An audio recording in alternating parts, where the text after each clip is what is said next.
How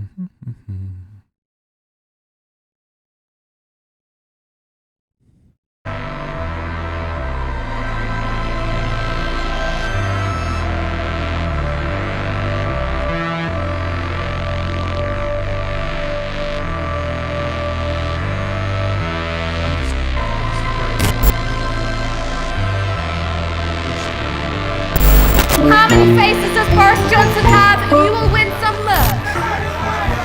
Oh, you'll be re-educated. As in how I sound. I can't hear the level because I'm not singing. Well, maybe just what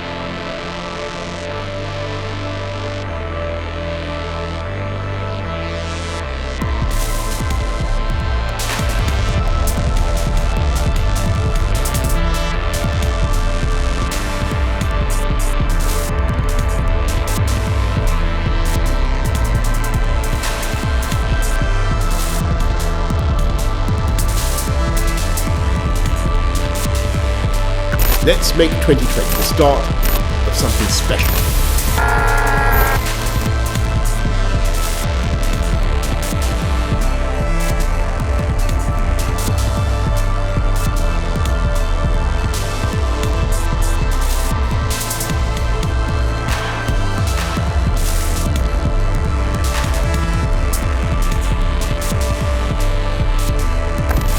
If anything kills over 10 million people in the Boris Johnson and his fellow Brexiteers claimed leaving the European Union would enable the creation of a truly global Britain. And what better sign of a global country than employing a foreign ex-Prime Minister to lead our post-Brexit trade negotiations? That was the idea when the government announced earlier this week that they were considering Tony Abbott for the post or for a position on the UK's Board of Trade. That decision was confirmed today. But has his appointment, rather than showing we are a global Britain, shown we are a misogynist Britain, a homophobic Britain, and a climate-denying Britain? That's our main theme for tonight. Right now, I'm joined by Dalia Gebrial. How are you doing, Dalia? In the show. Viewers from Wednesday will know we're trying out some new tech, which is going to be amazing. As you can see, we are now in HD. But there are some teething problems. There were some teething problems on Wednesday, and there were probably greater teething problems today. That's why we started a little bit late. But we'll have hopefully Aaron for the second part of the show, and it's going to be, it's going to be worth the wait. Later in the show, we are also going to talk about the government's latest testing fiasco. Pretty outrageous, this one. Gary Lineker triggering Britain's right-wingers, and a leak of WhatsApp messages between Neil Coyle and Jeremy Corbyn, the MP Neil Coyle for Bermondsey and Old Southwark. And we'll end the show by discussing the legacy of David Graeber, the world-renowned anthropologist. He was also an incredibly committed activist, a friend of the show with deep connections to Novara Media. I know many of our viewers will be moved by his passing. Before we go on to our first story, please do share the show link and tweet your comments on the hashtag Tysky. Tony Abbott was Australia's right-wing Prime Minister between 2013 and 2015, and he's now in line, well, he has now been confirmed, in fact, to play a role in negotiating post-Brexit trade deals. That's because he is going to be sitting on the country's Board of Trade. As I say, this was proudly briefed by the government at the start of the week. I think they were suggesting it showed the strength of Britain that they could attract ex-prime ministers, people with that on their CV, to be representing the country. But since that initial briefing of the story, the move has provoked a huge backlash from many parts of the country because of his history, Tony Abbott's history of misogynistic and homophobic comments, and his record of climate denialism. And we'll go into the details of Abbott's politics in one moment. But first of all, we're going to show you this clip that went completely viral yesterday. It's cringeworthy. It's Health Secretary Matt Hancock defending Abbott's appointment when speaking to Kay Burley on Sky Breakfast. Got a huge amount of experience. Even if he's a homophobic misogynist? Well, I think that is. I don't think that's true. I haven't seen any. I've just told you what he said. I'm sure you don't support some of his comments. He's a homophobe and he's a misogynist. Well, he's also an expert in trade. So one plays off against the other? Really? Is that really what you're saying, Health Secretary? Come on. Well, no, what I'm saying is that we need experts in different areas, and somebody who's the former Prime Minister of Australia is obviously an enormous expert in the field of trade. It doesn't change my views. OK, so we can forgive his comments about women and about letting the elderly die of COVID-19 and about his views on the gay community, even though I believe his sister is gay. We can forgive all of that because he's good at trade. Well, I'm doing everything in my power to prevent a second wave and protect people from coronavirus. Well, Secretary, it's not my question. We've spent 8 minutes talking about that. I'm asking you about whether this is a fit and proper person to represent us as far as trade is concerned, given the views that he holds. Well, look, I think, Kay, the best thing to say is that I am totally focused on the coronavirus crisis and the future of the NHS and of social care. That is my area, right? I do know that Mr. Abbott is very good and very experienced in trade. It is clearly a very important decision that the Prime Minister and the Trade Secretary are across, because we do want experts, absolutely, and people who have huge experience, especially when we're putting together an area of policy in trade that, frankly, has been given over to the EU for the last 35 years. Yeah. That was an absolutely excruciating interview. Matt Hancock accepts the premise of the questions. Yes, maybe he is homophobic, maybe he is misogynist, but he's an expert on trade. It's a bit like saying Jack the Ripper was also good at pulling pints, or that Harold Shipman was great at doing blood tests. It doesn't sound good. And we're going to move beyond that disastrous interview, though, to look at what the real issues are here. Is Tony Abbott a homophobe, a misogynist, and a climate skeptic? That was something that Kay Burley didn't mention there. And should we care? Does it matter if he has said these things in the past, if all he's going to be doing is negotiating trade deals?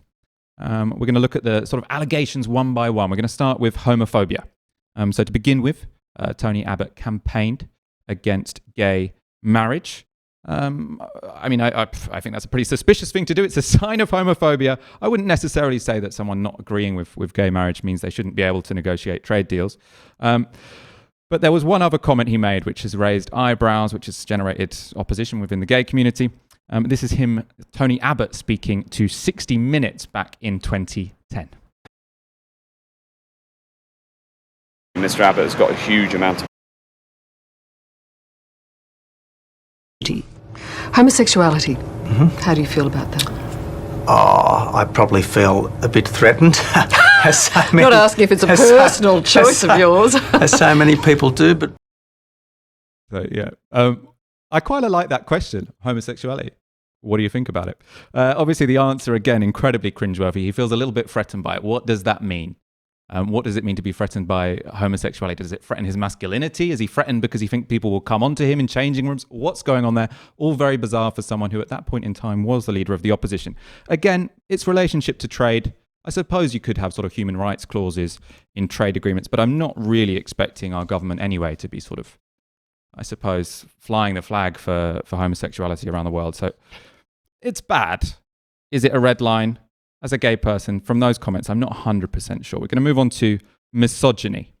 I'm not going to give you the rundown of his misogynistic comments because someone has done it better than me. This is Australian Prime Minister, well, she was then the Australian Prime Minister, Julia Gillard, speaking to Tony Abbott when he was leader of the opposition. We are now supposed to take seriously that the leader of the opposition is offended by Mr Slipper's text messages, when this is the leader of the opposition who has said, and this was when he was a minister under the last government, not when he was a student, not when he was in high school, when he was a minister under the last government. He has said, and I quote, in a discussion about women being underrepresented in institutions of power in Australia, the interviewer was a man called Stavros. The leader of the opposition says, if it's true, Stavros, that men have more power, generally speaking, than women, is that a bad thing? And then a discussion ensues and another person being interviewed says, I want my daughter to have as much opportunity as my son. To which the leader of the opposition says, yeah, I completely agree, but what if men are by physiology or temperament more adapted to exercise authority or to issue command. Then ensues another discussion about women's role in modern society, and the other person participating in the discussion says, "I think it's very hard to deny that there is an underrepresentation of women," to which the Leader of the Opposition says, "But now there's an assumption that this is a bad thing. This is the man from whom we're supposed to take lectures about sexism." So that was just one part of what was a 15-minute video. Julia Gillard had a lot of material to work with there. I'm just going to give you one more quote because I think this one's good before going to Dalia to see, whether this should block his appointment to the Board of Trade. So when he was talking about his opposition to a carbon tax, when he was trying to communicate to the Australian electorate why they should oppose it, this is what he said. "What the housewives of Australia need to understand as they do the ironing is that if they get it done commercially, it's going to go up in price, and their own power bills, when they switch the iron on, are going to go up." So communicating to women his views or the supposed difficulties of a policy to mitigate climate change with reference to ironing. Dalia, this is obviously he is a misogynist. He probably is a homophobe. Are people right to say this should block him becoming a member of the UK Board of Trade?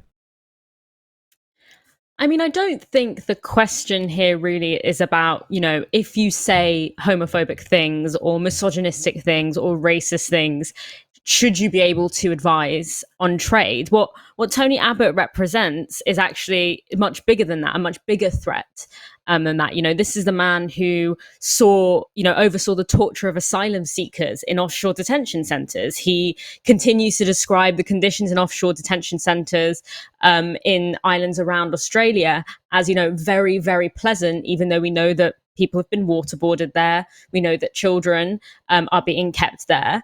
His government was defined by, botched policies, by confusing U-turns, all which obviously massively impacted people who rely on pensions, people who rely on state healthcare, young people, etc. So really the question here is, he was sort of like the sort of one of the blueprints of this like buffoonish model of politics or buffoonish model of political leadership, where he'll say something outrageous, he'll say something controversial, and it's all to distract from a program which is incredibly harmful and incredibly serious. And I also think it's important here to note that issues of sexism, of racism, of homophobia, of disdain for the elderly or disdain for anyone that could be considered vulnerable.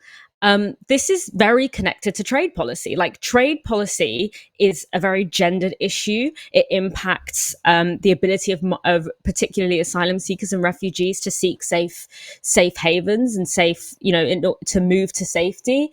These things are, and if you fundamentally see women as stupid or who can only be spoken to about politics in terms of switching their irons on, or if you think of migrants as subhuman, that's going to reflect in your trade policy, which is then going to have a material impact on those groups of people in Britain and across the world. But also, that's not really out of keeping with the way that the Conservative Party have kind of run this government at the moment. Important. I've got a few more sort of items to introduce which relate exactly to those, which is that we do need to look at the consequences of this appointment, not just, he's said offensive things, so therefore he can't be in public life. Let's talk about what his appointment, what effect it will actually have, and then also discuss whether it is out of line with Conservative Party policy, the norm of Conservative Party policy. Is he corrupting our government, or is he just adding to the government what it already stands for? I want to go to this first point because this idea that his views matter to how he will negotiate trade negotiations has been challenged by the government. What they're saying, what Matt Hancock is saying, is he might have all of these objectionable views, but it doesn't impinge on his ability to negotiate trade deals. The idea is that to negotiate a trade deal is just a technical skill. So one can have it or one can't, and it doesn't matter what one's beliefs are. Now, someone who disagrees with this is Tony Abbott. Okay, so we're going to get up a comment piece from The Spectator, the Australian version of The Spectator from 2017, where Tony Abbott is talking about his time in office when trade deals were signed. So he writes, Australia's trade deals with China, Japan and Korea owed much to the indefatigability of our then Trade Minister Andrew Robb and the skills of our official negotiators, ably led by Jan Adams, now our ambassador in Beijing. My contribution to our success was first, to set a deadline to conclude the discussions that had been meandering along for a decade. Second, to ensure that we weren't sidetracked by peripheral issues such as labour and environmental standards. Now, this is everything that we have feared about this government, right? That what they want to do is leave the European Union so that they can negotiate trade deals unencumbered by the demand that they do not lower standards, either environmental or with reference to labour or with reference to consumer standards, for example. The claim that's been made against the Conservative Party, quite rightly, is that what they want is a bargain basement economy where we slash rules and regulations so that we can get greater access to other countries' markets, or using access to other countries' markets as an excuse to slash regulations here.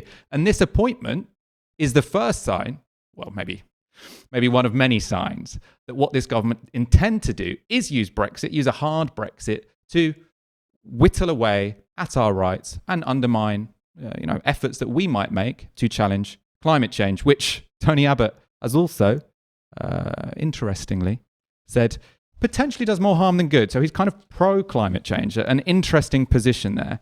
Dalia, you also mentioned sort of the reactionary politics of Tony Abbott and how it is connected to the current Conservative administration. And I want to get up a section from this was from the BBC's profile of Tony Abbott today, because I think it's quite remarkable how much this mirrors the ideas of who currently is in power in Westminster. So they write, ahead of the 2013 election, Mr. Abbott had argued for tough border controls, lower taxes and a smaller government. He supported Labour's policy of processing asylum seekers offshore and went further, calling for asylum boats to be turned around and for those in Australia approved as refugees to be limited to temporary visas. He followed through on these promises to get to great controversy, setting up a military-led border patrol called Operation Sovereign Borders. Now, this all sounds remarkably familiar. You've got a right-wing populist government who is saying what they want to do is bring in the military to challenge or to stop people, desperate people, coming over in little boats, and then making up these bizarre titles to summarize what they're going to do. So there you had the Australians who have launched Operation Sovereign Border. It reminded me of a new position which was created by our Conservative government, the Clandestine Channel Threat Commander, a kind of position that's obviously only been introduced to heighten the idea of fear, to heighten the idea that people who are trying to get here because they are desperate for a safe haven are some kind of threat to us, either to our sovereignty or to our day-to-day lives. It's kind of thing Nigel Farage is always talking about. These are people who commit crime. I'm going to go on actually now. No, I'm going to use this as a shameless opportunity to show you two clips. I'm going to link them in because one of them is Tony Abbott. But Australia, as well as sort of being one of the testing grounds for right-wing populism, is also a brilliant originator of hilarious political videos. I don't know what it is about them, maybe something in the water. But first I want to show you Tony Abbott, because we showed you at the beginning Matt Hancock. That was a howler of an interview, but this is worse. This is Tony Abbott finding himself lost for words in 2011. He was asked about comments he'd made about a soldier who died in Afghanistan. Footage shows Mr. Abbott being briefed about the battle which killed Lance Corporal Jared McKinney. After being told about the complications of the firefight, this is Mr. Abbott's reaction. It's really obvious that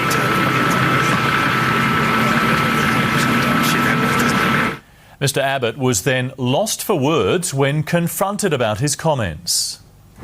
Look, a soldier has died.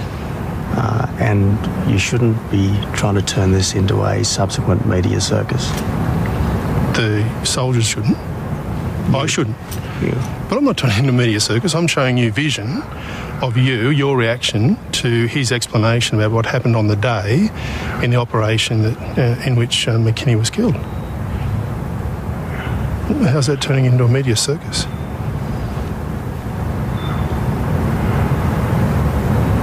Okay, well, tell me, what's the context? And if it's out of context, what is the context?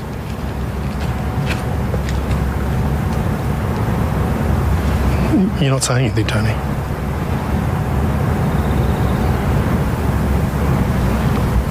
I've given you the response you deserve. You're not saying anything, Tony.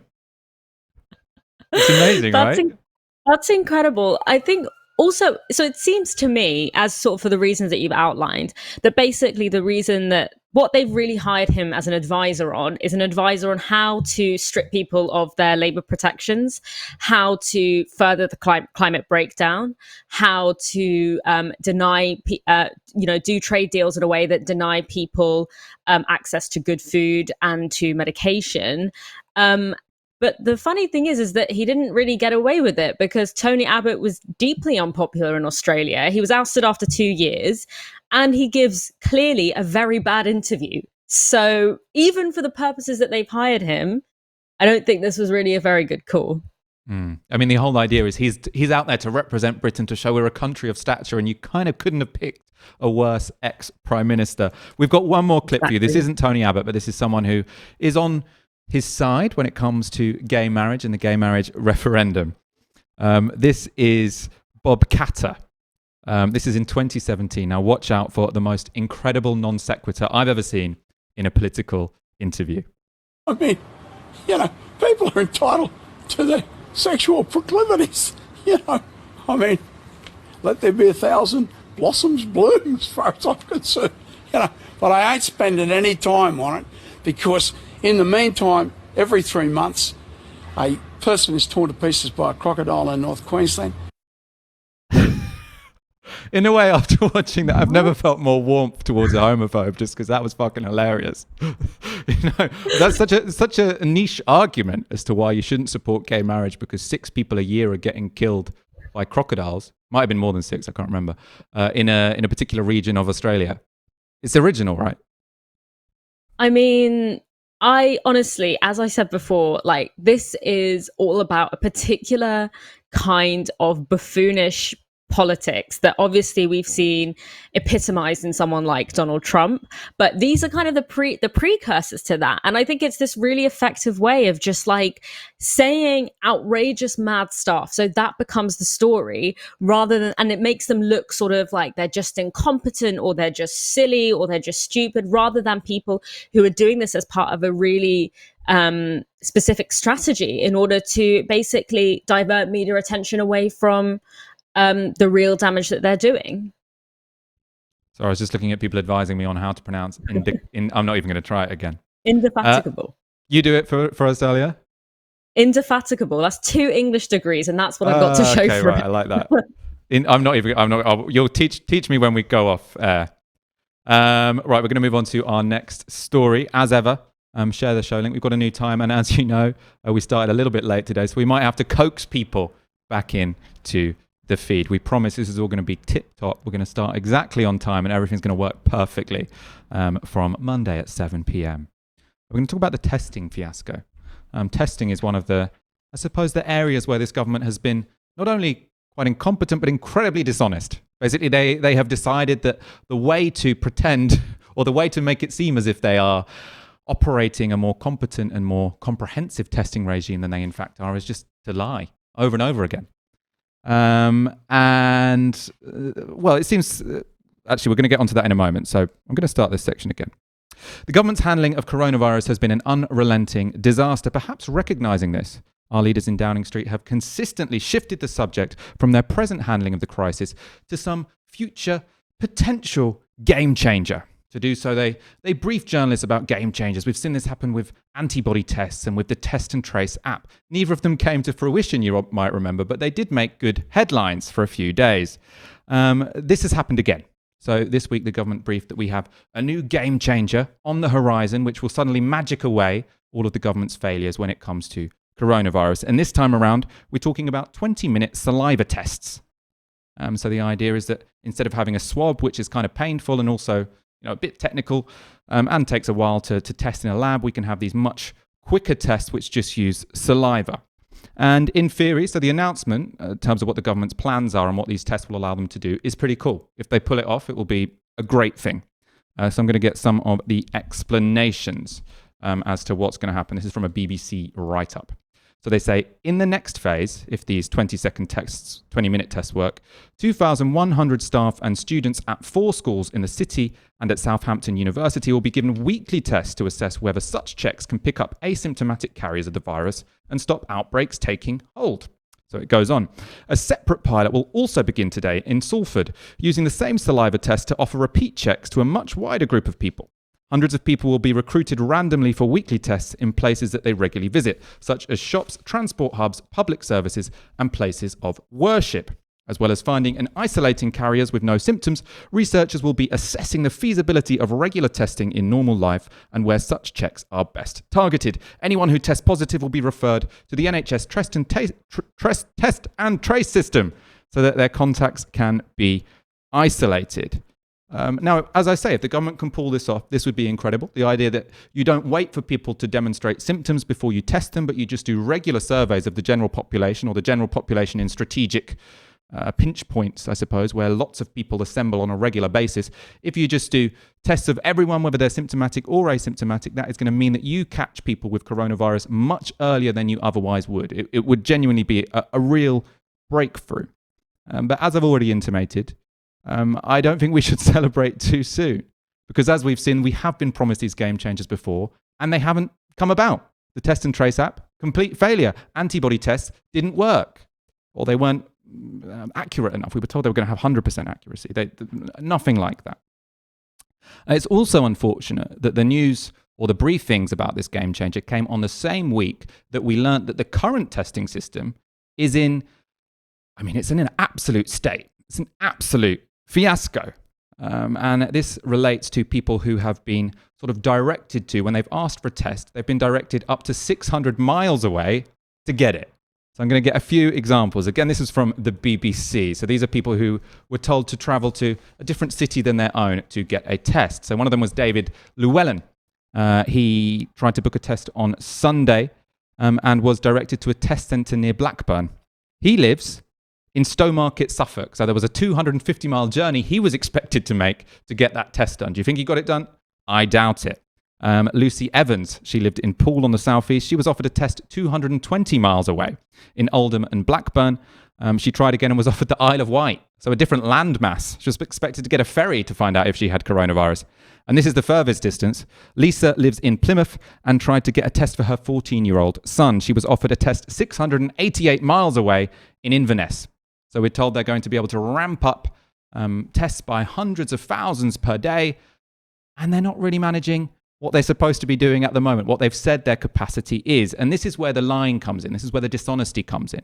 And I'm going to get from the BBC article what is the government's explanation of why these problems are happening, why people are having to go so far to get what should be quite a simple test. Let's get this up. This is graphic 7b. The government says the network of labs used to process tests has capacity to process 250,000 tests a day at the moment. Currently, around 175 tests a day are being processed, which the government has said is more per head of population than many countries. But the government said it has faced problems because demand is not smooth. At weekends, it drops, and on weekdays there can be surges. Over the past month, it has meant a backlog has developed, meaning the time taken to turn around tests has been increasing. To curb demand, the availability of slots at testing centres have been reduced. Now, there's an obvious massive problem in this explanation, which is down to the definition of capacity. So capacity, what capacity means is how many tests you could do if, the maximum number of people who can ask for a test and get it. They've said the maximum number of people who can ask for a test and get it is 250,000. That's the capacity. But what's also the case is that after 175,000 people have asked for tests, they've had to say we can't do any more because we've reached capacity. So if you reach capacity at 175,000, you can't claim that your capacity is 250,000. And the way this explanation goes on, these excuses to say, it's the demand isn't smooth. It's high on the weekend and drops in the weeks. Then can you show us a single day where you've done 250,000 in a day? Because if there's no day where you've done 250,000 tests, I can't really see how you can claim you have the capacity to do 250,000 tests a day. To find out what is going on in our testing centres, why it seems so chaotic, why people why our government is failing to test the number of people it says it is capable of, I spoke to someone who worked in one of them earlier today. So what I was told by someone who works in a testing center which was supposed to be testing 1,500 people per day, or whose official capacity is 1,500 people today, they could only process 150 this Friday. And that's because of a shortage of vials. So that's just the plastic holder that you put the swab in after you've done your test with a little bit of chemical at the bottom. So it's a very, very simple piece of equipment, and that is what is limiting our capacity to test the correct number of people. It's not really that too many people are asking for a test on the weekend and not enough on the week. It's that we don't have the simple equipment required to do it. I was told also there were 50 people working for £10 an hour at this place, twiddling their thumbs. They didn't want to be twiddling their thumbs. They wanted to be fighting coronavirus by processing people for tests. They weren't able to. I want to bring up a quote from the source I spoke to earlier. So he told me, "We're not talking high-tech shit here. This is pretty basic. It's infuriating seeing Matt Hancock swanning around saying they're just facing some strategic problem when we're just lacking the basics." This, I mean, again, you couldn't make it up. And it's one of these things where we know coronavirus, it's difficult to tackle. It's an unforeseen pandemic. Well, again, that's giving them excuses because many people foresaw it, but the government still thought it was appropriate to whittle down our public services for the last 10 years. But anyway, put that to one side. Obviously, when a crisis of this magnitude comes, there are going to be unforeseen problems. But it's been months now. And also, what I'm sick of, and I think what most of the public are sick of, is just the outright dishonesty. If you have a capacity of 175,000, say you have a capacity of 175,000 and you're trying to increase it. Don't say you've got a capacity of 250,000, but the maximum people you can test in a day is 175,000. It doesn't make any sense whatsoever. Some honesty, please. We're not going to dwell on this topic too much. We're going to go on to our next story. It's a funner one because it involves leaked WhatsApp messages, which are always the basis of the most entertaining stories in British politics. Before we do that, please do click subscribe and turn on notifications so you know every time we go live. Tysky Sour, as you now know, will be going live at 7 p.m. every Monday, Wednesday, and Friday. And you'll also get notified about all the other fantastic content that goes out from our YouTube channel. So let's... this doesn't have all of my notes on it, but it doesn't matter too much. Right. Let me... Whatever. Right, I'm going to open my laptop. So, Corbyn... one second. Let's just get up the WhatsApp notes. Right. So there's a new book out, basically, by Patrick Maguire and Gabriel Pogrund. And it's created some controversy on the internet. I haven't yet read it. I've got it delivered. I'm going to read it on the weekend, so I'll talk about it in more detail later, on a later show. But some people say, maybe all of the stories in it aren't necessarily true. I can't really comment on that point at the moment. But they have released, over the last couple of days, the book was released yesterday, some concrete evidence about the happenings within the Labour Party when Corbyn was leader. And some of this relates to exchanges between Jeremy Corbyn and Neil Coyle. Let's get graphic 8A up, please. So this is our first piece of evidence of their relationship. So this is Neil Coyle personally messaging Jeremy Corbyn. So he says, "The Observer front page is an absolute disgrace. You make me ashamed to have ever tried to work with you. What were you hoping to achieve?" And this is the best bit. My favourite bit here is the replies. "Sorry for that. I don't recognise the number. Thanks, Jeremy." So Neil Coyle MP, he was one of the most staunch and aggressive and unpleasant opponents of Jeremy Corbyn. Is coming out here, on his personal phone saying he should be ashamed of himself, and Jeremy Corbyn has done, "Sorry, new phone, who this?" Very good, very good. We can, actually, let's go straight to 8B, please. This was where my... Right. Okay, so this is a new set of messages. So Neil Coyle says, "Just in case you still haven't worked out who this is, despite me replying to your earlier text, I'm Neil Coyle, Labour MP for Bermondsey and Old Southwark, one of your nominators, regretfully, sadly." And then a few weeks later, understandably, Jeremy Corbyn didn't reply to that. "If you issue an apology and retract the defamation accusation of abuse before 9 p.m, I will cancel meeting with lawyers." Very aggressive again. He's sort of essentially threatening to take him to court. He says, Jeremy Corbyn again, "Hi. Thanks for what you said at post office event, and all best with post office campaign in your community. We can't see what happens then, but I just love him this sort of Teflon approach, which is like, you're going to throw abuse at me, I'm going to just say something completely mundane, but kind of polite back to you. A diffusion technique. Let's go to our final one. This is probably one of the more unpleasant ones. So this is Neil Coyle in March 2017 emailing Jeremy Corbyn. So he writes, my borough also has elections next May, and sitting councillors are quitting because of your damage and because of the people who claim to speak for you locally who will cost us votes. I have no idea how you sleep at night, but I hope, given the damage you're doing, really good people, it's really badly. So I hope you're sleeping really badly. And he says, in the week the government secure a harmful Brexit vote, you turn on national insurance contributions, and the UK faces another divisive referendum. You've failed to land a blow on May. Again, you're weaker than a mosquito on an elephant hide. It's pathetic, humiliating, and a disaster for our party and country. Dalia, if you spoke to your boss like that in sort of midnight tirades on WhatsApp, would you expect to keep your job? I just honestly am completely shocked. And I think the reason why this is so frustrating is because there were so many attempts to portray not just Jeremy Corbyn, but actually anyone who in any way was supportive of his policies or was associated with him, or like the young people that were energized by him, portraying them as abusive, as cantankerous, as difficult to work with, when we're increasingly seeing evidence that there was a strategic attempt at sabotage within the party. And it's just sort of like, it's just honestly like a completely devastating thing really to look at, especially now that we know, especially how we know that this kind of behavior, what role it played in the 2019 election. But what I think is really interesting is that, you know, he sent all these text messages in March 2017, around March 2017, calling him, you know, weaker than a mosquito on an elephant hind, which I don't know what that means, but I'm guessing it's an insult.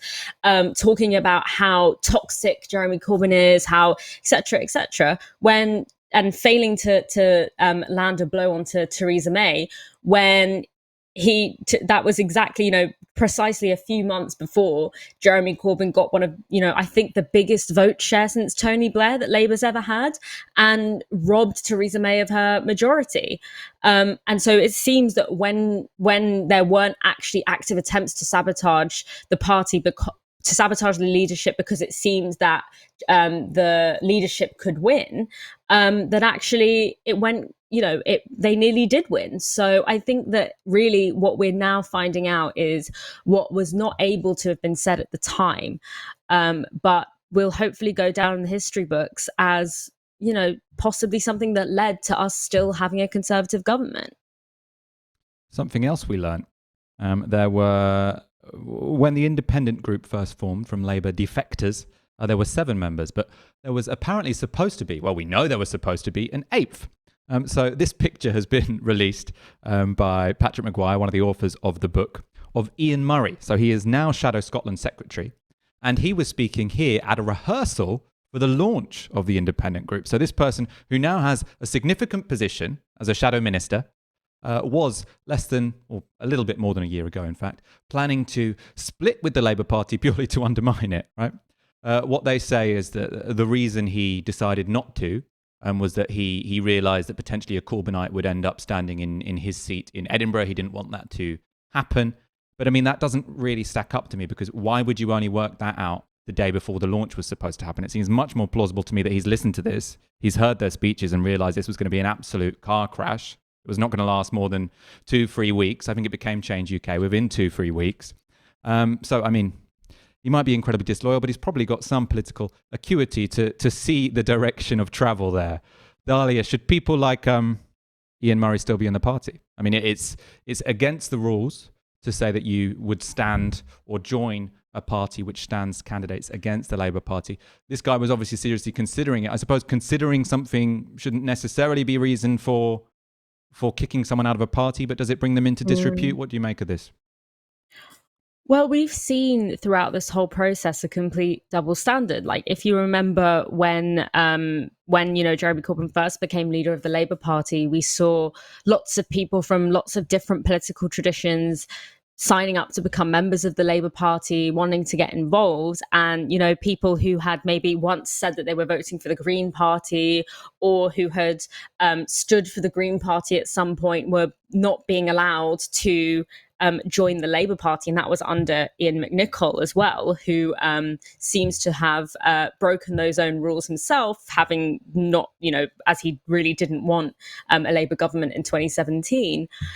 So really, the question here is, I'm not one to kind of, I'm not in the Labour Party. I don't know much about their procedural, and I'm not really one for kind of like replacing political points with procedural points, but clearly there is a double standard. There is whereby the barrier and these procedures are thrown at people who are seen to be a threat to the kind of hegemonic way of thinking that is in the Parliamentary Labour Party. But when it's clearly being done on the other side and against sort of more grassroots members of the party,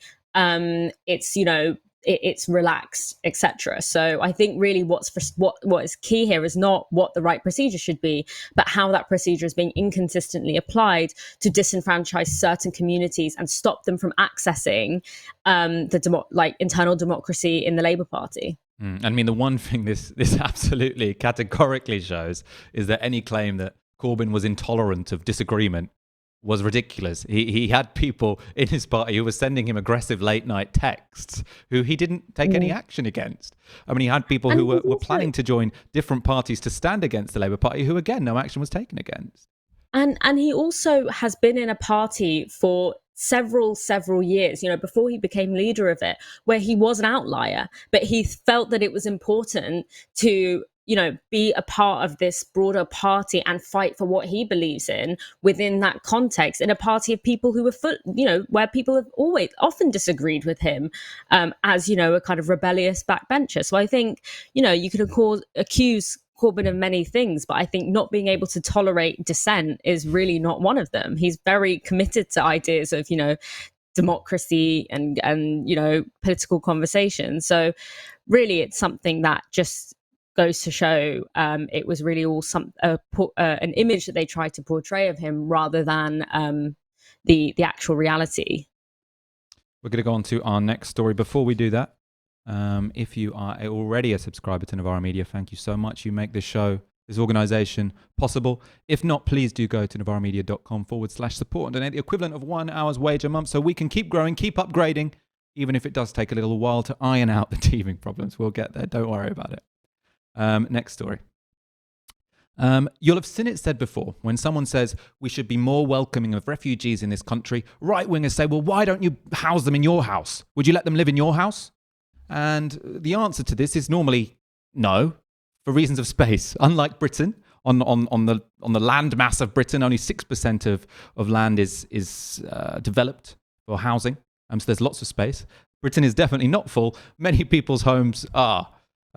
Someone who, although actually, I mean, they have introduced policies in certain countries where they sort of invite people to bring refugees into their homes, and I think they have been quite successful. So actually, it might turn out that many people can do this. But in the here and now, someone who is not challenged when it comes to empty space in his home is ex-footballer and host of Match of the Day, Gary Lineker.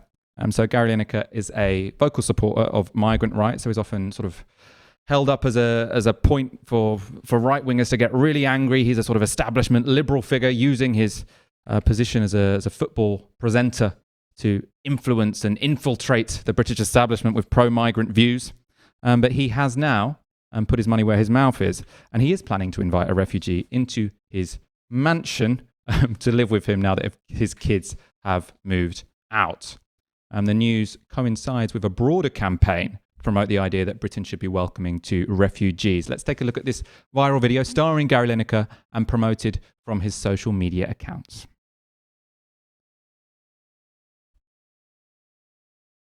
Chips, a national institution, a culinary delight.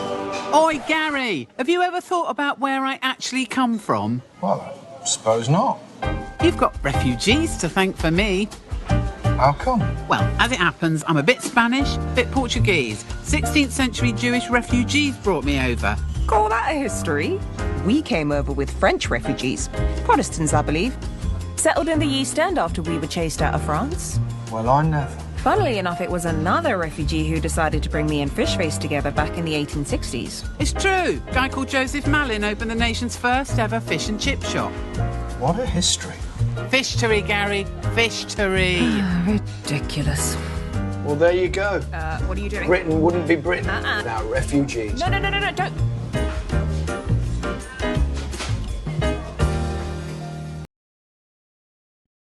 We're going to go on in a moment to talk about some of the right-wingers who that video has absolutely triggered, and they're throwing their toys out of the pram after seeing that. Completely incoherent, but we'll go into that. What I want to first get is your opinion on that video and on Gary Lineker's announcement that he's going to invite a refugee to live in his home. Is this just a gimmick, or is he actually sort of getting across an important message that needs to be heard?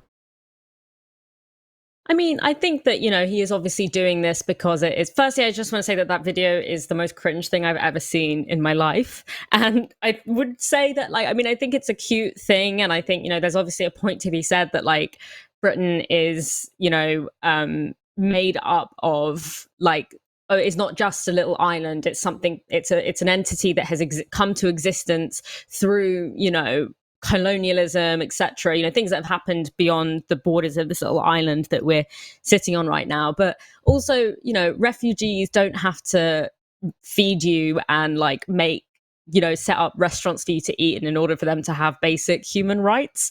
I know that's controversial to say, but obviously, he's doing this kind of symbolically. But what I would say is that, we don't actually need people to be to bring refugees and migrants into their homes. I appreciate sort of the sentiment of it, and I think it's important to think about community building and things like that. But we have, as you mentioned before, only 6% of the land in England is being used. And not only that, but we have so many second homes, so many apartment blocks, so many flats, that are not being used, that are being sort of used just to sort of make extortionate rent on things like Airbnb, or being used to hold assets. There is more than enough space and more than enough resources to create the kind of infrastructure that we would need in order to house refugees and migrants in this country, and to take on our fair share of the world's refugees who are disproportionately displaced as a result of British political and corporate policy. So really, the question shouldn't really be about who would take a refugee into their home, which the premise of that question is kind of bizarre anyway. But it's much more about how do we redirect the resources and the infrastructure of this country into actually supporting people who have been displaced, whether it be for local political reasons, or more likely as a result of corporate and political measures that are pursued by Britain itself. Stuff who make much less coherent arguments about that video there. So one of them is Paul Embury. He is sort of the crew of people who say, I'm left wing, but I'm giving a right wing opinion, even though all of their opinions are right wing. So he was a member of the FBU, the Fire Brigades Union, now writes for sort of Unheard. He tweets, imagine Gary Lineker going to India and saying, your modern legal system, well, it isn't actually yours. Not really. It was the British who gave you that, so don't be claiming any credit for it. This stuff is so tedious. Now, there's some obvious flaws with that particular critique, which is that one, unlike the case of fish and chips in this country, where everyone thinks that everything that's in Britain was indigenous, that was purely made by British people from here, it had nothing to do with the rest of the world. I'm not sure the Indians are so parochial, so I imagine many people in India are aware, in fact, that their legal system was the result of, or parts of their legal system were the result of British colonialism. But the main reason this doesn't work is that the reason it would be sort of offensive to go over to India and say that is because the British legal system was enforced at the barrel of the gun. It wasn't like we said, oh, maybe we could offer you this legal system. No, we said we are going to basically take over your lands with obscene violence and introduce a system which allows us to extort value from your country. I don't think anyone was forced to eat fish and chips at gunpoint by refugees. That's not why we eat fish and chips, so the analogy doesn't work, Paul. I'm going to get up one more. This is from Darren Grimes. We use him a lot. People say, why do you promote Darren Grimes? Well, I don't think we're promoting him. He crystallizes stupid arguments, which are very helpful as sort of examples to rebut, because, these opinions do exist out there. So he writes, I'm so bored of all this. They won't even let us enjoy our fish and chips in peace without lecturing us on our privilege. Nothing good ever came from this country. We're not worth anything. All we are happens to be what we've stolen or been given by others. Bore off. Now, there are so many aspects of this tweet which really tell on Darren Grimes and the politics which sort of motivates his anger when he watches that Gary Lineker video. Because what he has sort of projected onto that video is not what Gary Lineker has said. So maybe we can go up that tweet again, actually, so we can sort of look at some of the details on there. So I think he's saying nothing good. He's saying that what Gary Lineker is saying is that nothing good came from this country, right? Gary Lineker never said that. Gary Lineker said actually fish and chips were first put together in this country, but the constituent parts were brought over by people from other countries. So what he's saying is, yes, it was produced in Britain, but it was only possible because of the mixing of cultures. Now, that's not saying Britain isn't great, unless your vision of Britain has to be completely homogenous, has to be indigenous, has to have no connection to the rest of the world. And that's not, to think that Britain's history is connected to other countries' histories, that's not woke projection, that's just facts, that's just history. There's a few sort of other bizarre things that come from that. All that happens to be is what we've stolen or been given by others. Why does it matter that we've been given stuff? The fact that people might want to come here because they've been displaced and then introduce sort of fabulous things into our culture, why is that something to be ashamed of? Gary Lineker hasn't said it's something to be ashamed of. You've said that's something to be ashamed of. Dalia, let me get your thoughts on these two tweets. I mean, it really puts, I suppose, the reactionary politics of these people on show. They are saying that what Gary Lineker is saying is that everything is wrong with Britain. But he didn't say that. They just think that's what he said because they think that if the products of this country are because of people who are not from this country or because of interactions between Britain and other countries, they're essentially worthless, essentially valueless. Well, yeah, I mean, he's telling on himself in the way that you outlined, and that when he talks about we, he means exclusively white British people.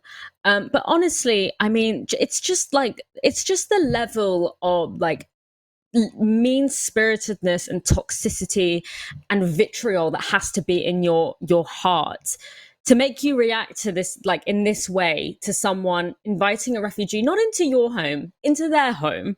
It's honestly something I will never understand. And I think, as you know, obviously, like, I think Darren Grimes is a shock jock in many ways, but I do think that he crystallizes a lot of the way of thinking that has been stoked, particularly over the past 5 years, which is this idea of trying to reckon with a historically accurate understanding of British history, which is that what has come to exist as Britain was not something that was internal to this island, but was something created through and alongside the outside of this island. Is, you know, they talk about about like anti-racists erasing history. Really, he's been living in a world where the very historical reality of how Britain has come to be, he's just had the luxury of pretending that it doesn't exist. And really, he is the product of that erasure of history in a way that tries to position white Brits as the drivers of all things historical, or the key agents of change in the world.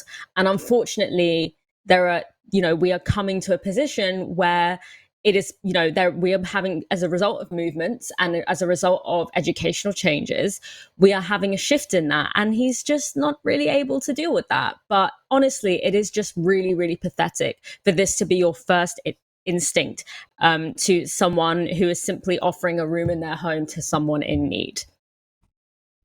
We're going to move on to our next story. This is going to be a quick one. So on Wednesday's show, we spoke about how the government was trying to blackmail people back into offices. This is basically to support the business models of commercial landlords and low-value sandwich chains that don't pay proper wages. But unsurprisingly, I suppose, big corporations have got in on the action. So an advert appeared on the London Underground this week by Dettol, the disinfectant company. You can work out the connection yourself. But it is supposed to be extolling the virtues of returning to the office. It dramatically backfired. Let's get up an image of the advert in question. So it says, hearing an alarm, putting on a tie, carrying a handbag, receptionists, caffeine-filled air, taking a lift, seeing your second family, water cooler conversations, proper bants, the boss's jokes, plastic plants, office gossip, those weird carpets, face-to-face meetings, not having to make lunch, CCing, BCCing, accidentally replying all, hearing buzzwords, leaving early for a cheeky afternoon in the sun. And then the premise of the advert, how it relates to Dettol, is they're saying that you can disinfect your office after you spend time there, and that means you can go back there safely the following day. And what was pointed out on the internet is all of these examples, which they have said is why you might miss the office, are terrible inconveniences. Who celebrates hearing an alarm? Hearing an alarm is the worst part of the day. Putting on a tie. Who gets excited about putting on a tie? What is it? Also, if you're working from home, you can put on a tie. No one's stopping you. And to be honest, most people working from home also have to put on an alarm. Carrying a handbag. Receptionists. Caffeine-filled air. Dalia, what is caffeine-filled air? For me, the funniest bit was BCCing. I was like, oh, in the middle of the health crisis when I couldn't see my friends and I couldn't give my parents a hug, I was really like, God, the thing that would really make this better is if I could just BC someone in an email, which, by the way, is the shadiest work practice. So if you BCC people, then fuck you. But yeah, I just think that, like, with the pandemic, we've all sort of like had to be put on. I mean, not all of us, key workers very much have not, but a lot of people, particularly who have sort of like office-based jobs or jobs that aren't sort of like key to the functioning of the basic functioning of society, have kind of realized that first of all, that a lot of their jobs are bullshit jobs.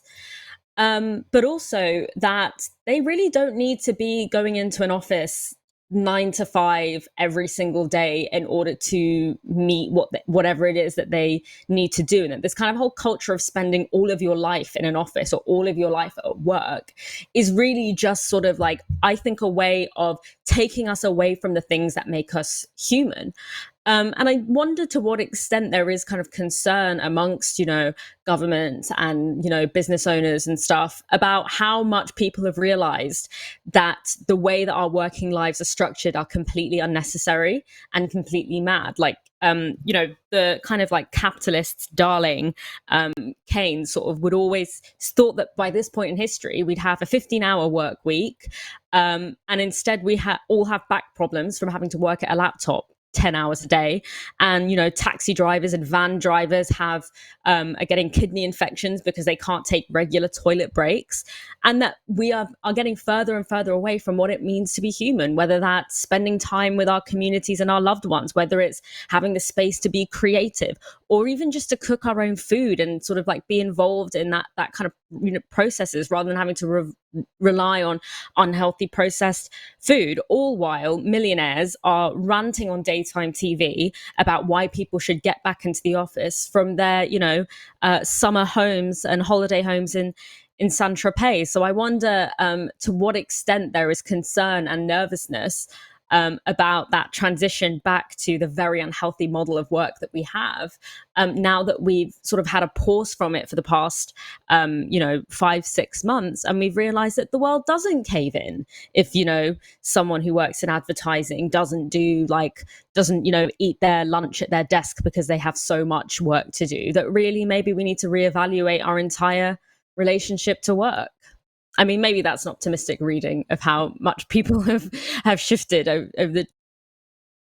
Well, I mean, presumably someone who's quite well paid and works in advertising thinks that people are looking forward to going back into the office so that they can BCC people and see plastic plants, which does bring us on nicely to bullshit jobs, which is going to be relevant to the last theme of our show tonight. Before we go on to that, I do want to read out a super chat with a very kind donation of £50 from the Black Angel, who writes, just want to support left-wing media. The work you guys do is so important, especially now.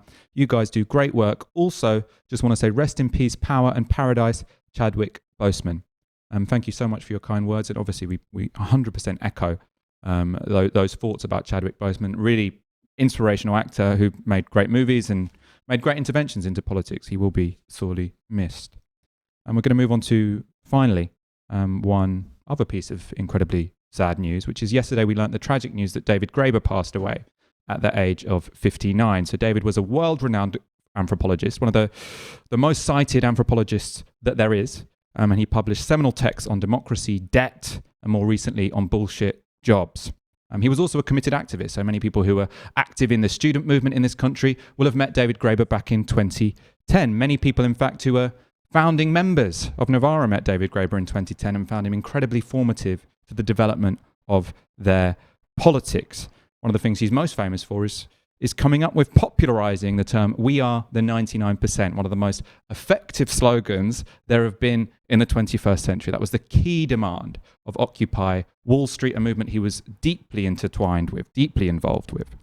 I was going to have Aaron on for this section because as a co-founder of Novara Media, he would have been able to explain sort of better than I can actually, how David Graeber's work and activism inputted into, had such a fundamental role in the creation and the development of this organization, which James Butler and Ash Sarkar have both put into words, I think, very effectively in an email this morning from Ash and in an article from James Butler. So I recommend you read those. But I do want to go to you, Dalia, just to, your thoughts on the significance of David Graeber. He was a massive thinker on the left, came up with some of the most significant, important, widespread concepts that we've had in the 21st century progressive movement, this idea of bullshit jobs, that maybe the morality which suggests you have to traipse into the office and do something which you don't necessarily think is useful and perhaps no one thinks is useful, is maybe not how we should organize a society. Especially, I remember the book on debt, actually, also phenomenal. This idea that the whole book is set out to challenge the notion that it is a absolute unbreakable principle that debt must be paid. He gives a phenomenal history of the concept of debt as a social relationship, intrinsic to which is the idea that many debts won't be paid. Dalia, your thoughts? David Graeber was the model of an academic and researcher and thinker who is committed to not only the production of knowledge, but to the practice of that knowledge. He, obviously he is one of the most important, recognized intellectuals of our generation. But I didn't know him personally, but a lot of people that I love and care about very deeply were, very, very connected to him on a personal level. He was really a community builder. And that's something that we don't see very often. But a lot of our institutions like Novara Media sort of really stand on the shoulders of David Graeber. And it feels like we're living in a world where increasingly people who have power are doing everything they can to make people's lives shittier. And when we lose someone from that precious global family of people who decide to spend their lives fighting for a system that not only provides people with, their basic material needs, but actually in which people have the right to enjoy and live in what it means to be a human being, whether that's, play or, experiencing joy or experiencing your creativity. And, this feels like an immeasurable loss. We really needed him through these times, which feel in many ways very impossible to decipher. And I think this is going to be, it's going to leave a really big gap for so many of us, and particularly for those who are very close to him, of whom I know there were very many.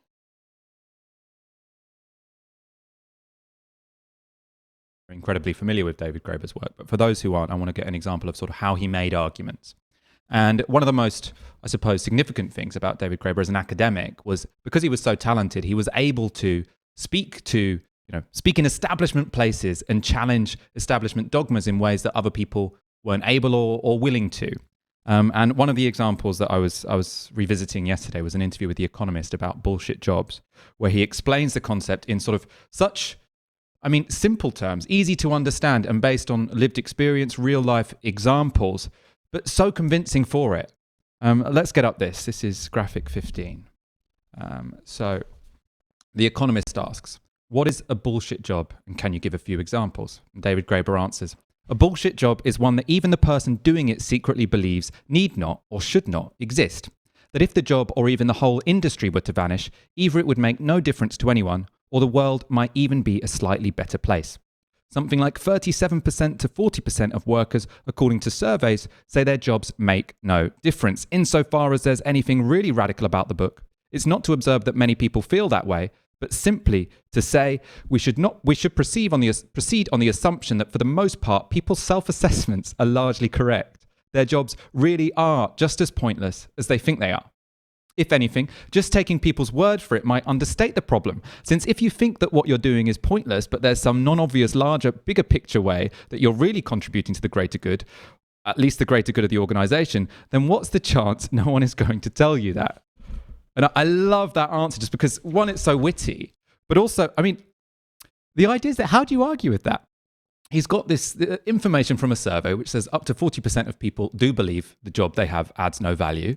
And why wouldn't you believe them? Because if someone's job did add value, they would, they'd know about it. That would be a motivating factor. And that's what's amazing, because you can sort of put forward this argument, which is so unusual, which is so almost counterintuitive when you first approach it. Why would anyone be doing a bullshit job? But then he says, why would anyone believe they were doing a bullshit job if they weren't doing a bullshit job? Incredibly creative, witty way of making an incredibly sort of significant, politically significant argument.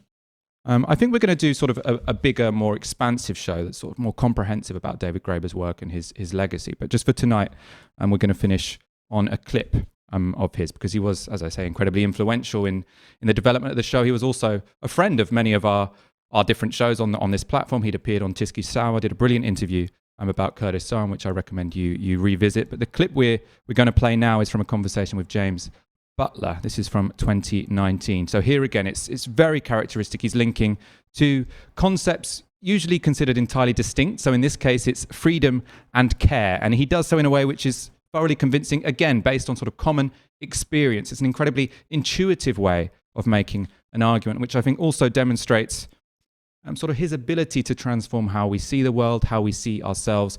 And again, I think it's an analysis that's really founded in sort of a fondness towards people.